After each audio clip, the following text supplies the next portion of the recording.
Hey everybody, it's your old pal Chuck, and I am back with another Masters of the Universe Origins review, and today we are taking a look at the leader of the evil horde. This is Deluxe Buzzsaw Hordak.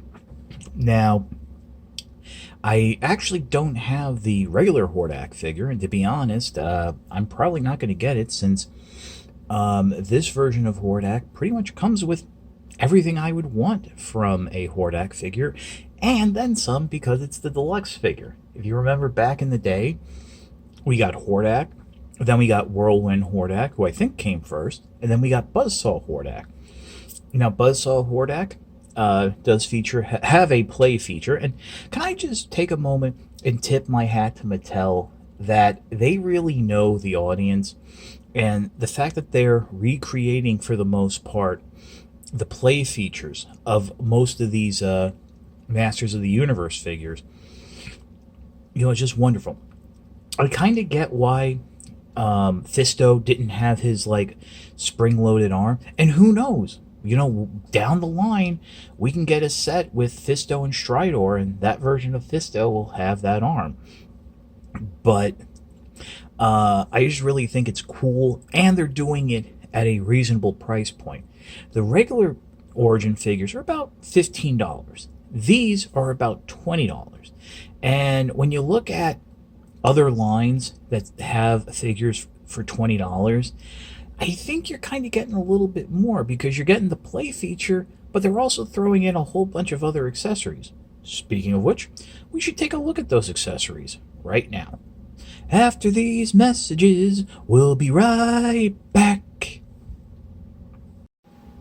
Okay, so coming back and looking at the accessories, and I gotta tell you, Hordak's got a nice little assortment here. As you just saw, I moved. He does have an alternate head, which I think might be the original toy head. I didn't have Buzzsaw Hordak. The only version of Hordak I had was the original regular version. And usually, with the other deluxe figures we've looked at, the alternate head has been the original toy head. But I gotta say, I kind of like this head more than the head that came on the body. In fact, I'm going to switch it out, and this is going to be the one I'm going to use for display because he's got that little sadistic grin going on. Other than that, he does have an interchangeable hand, another gripping hand like all the other deluxe figures have thus far. Does have this Horde bow, which was the standard weapon that all the Horde figures came with. You just push it together like that, and then you push down on this middle section, and it springs forward like a little battering ram. I really don't get it. I don't know if it was supposed to launch anything. Hordak never really used this in the cartoon, so it's going to be staying in the packaging. And this does come with the regular version of Hordak. I think the only thing that isn't included here is that little bat accessory that goes on the arm. Now, Hordak also has two Buzzsaw accessories. One is already in the chest, and it's the regular-looking Buzzsaw. And then there's this guy, which is more of a gear-looking Buzzsaw.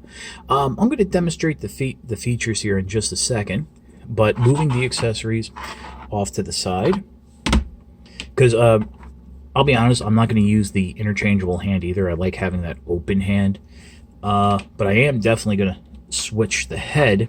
And to go ahead and do that, you just pop it off the joint just like that.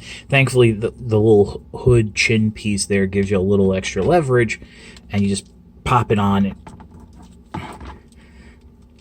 just like you'll hear a wet snap, and there you go. There's your Hordak figure. Now, for articulation, surprisingly, even though the gimmick is contained in the chest, there is quite a bit of articulation. First, being on that double bowl joint, very expressive head here. I like it. I think it's perfect for a villain. Waist articulation, universal joints here in the shoulders, bend at the 90-degree bend at the elbow, rotation, swivel at the wrist. You have that in and out wrist movement on both sides. Ball joints here at the hip, and of course you can do the old crouch down the figure to give them that old toy look, and then straighten it out And there you have, the more modern look. So of course, rotation at rotation at the knee, rotation at the boot. These are a little loose for me. I'm a little disappointed in that. And some new footwork there, at least new for me, that forward and back, and you do have some ankle pivot, but it's more of like a rotation than a proper pivot. I think it's due to the design of the feet. Now, to work the buzzsaw gimmick, the first thing you're going to want to do is tilt the head back slightly so you can come in here and open up the chest. I would leave the chest up, just make life simple. And then what you'll do is, to launch it, you'll push down on the cape. So I'm going to bring Hordak back over here just so you can see the buzzsaw launch out. Yeah, that comes out hard and fast, which is kind of surprising because if you take a look, the launching mechanism really isn't that special. Now, I'm going to switch out and go to the more gear-shaped launcher. But there's that. Here's the Buzzsaw one. I think the original toy only came with one. Kind of look like the Buzzsaw. Nice little Horde logo right there. I don't know if you guys are seeing that, but it's all in yellow. But I have heard that some people are having trouble getting the gimmick to work. So what you want to do is, when you have these little gears, you want to make sure you push them in until you hear that audible click.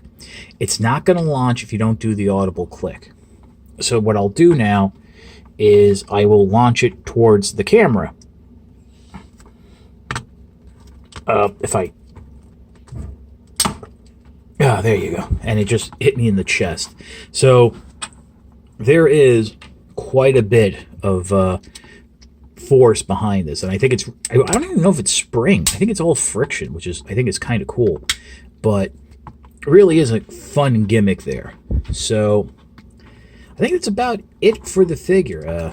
I really dig this version of Hordak. I think he's a great looking figure. My only complaints are the looseness here from like the knee down could be a little bit tighter, and it does make it a little harder for the figure to stand. But this is a modular figure. Don't forget the arms, the head, and below the waist is detachable, so you can swap pieces around, make your own ultimate version of Hordak. Oh, and one thing that is cool that I did do is that you can pull the hands off if you want to try to replicate the cannon arm from the cartoon. It's not going to be exact, but it's close enough.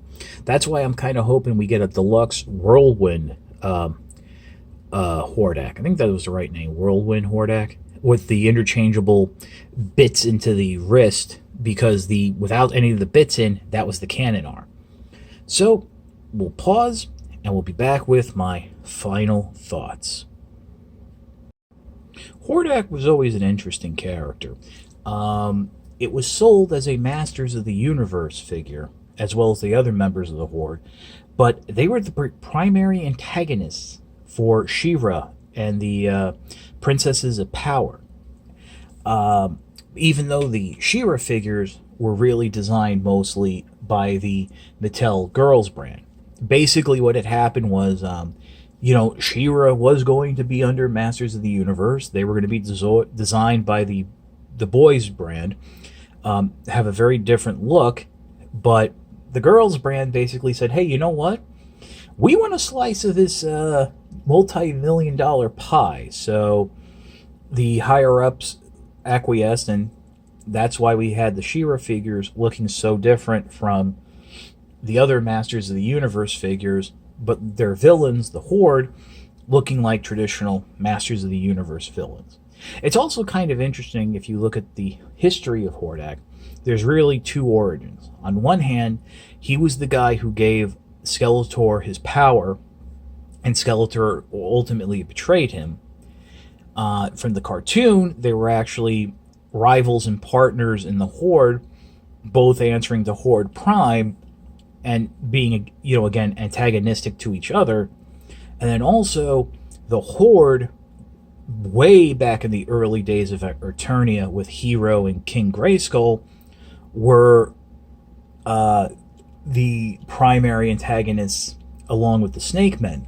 And they were involved in that three-way battle for Eternia between King Grayskull, Hero, and their forces, the Snake Men led by King Hiss, and the Horde.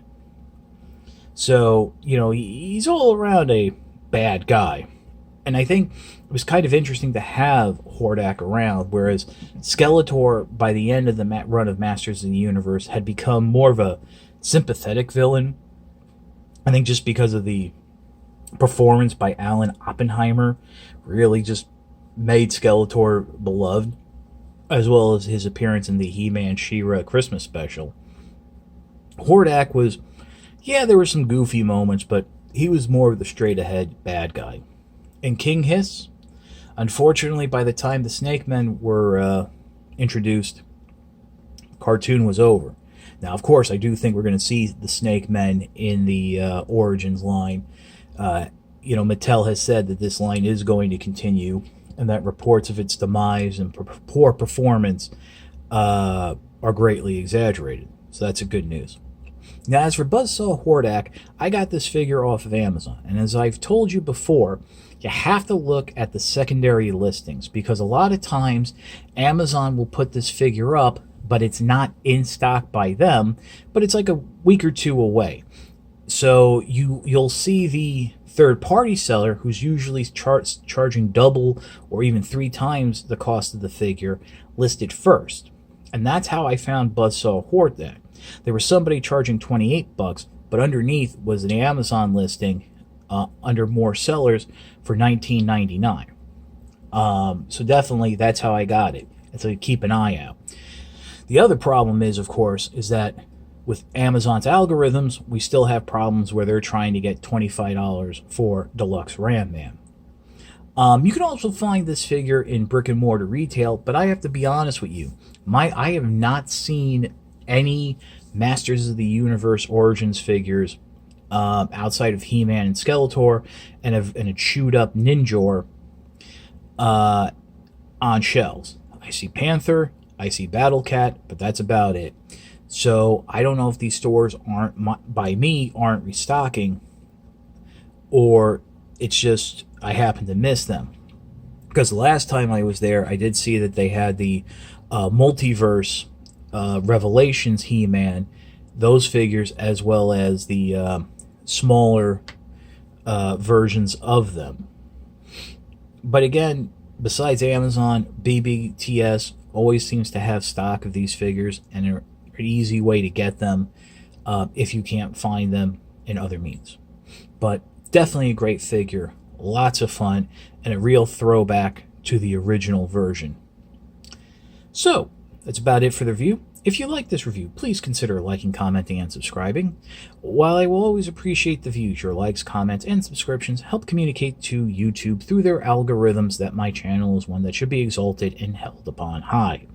If you want to make the ultimate sign of support, please consider signing up for my Patreon. It is www.patreon.com/chuckdog1999. There's a little card here in the corner and a little hyperlink in the description below. All I ask for is $1 a month or $12 a year.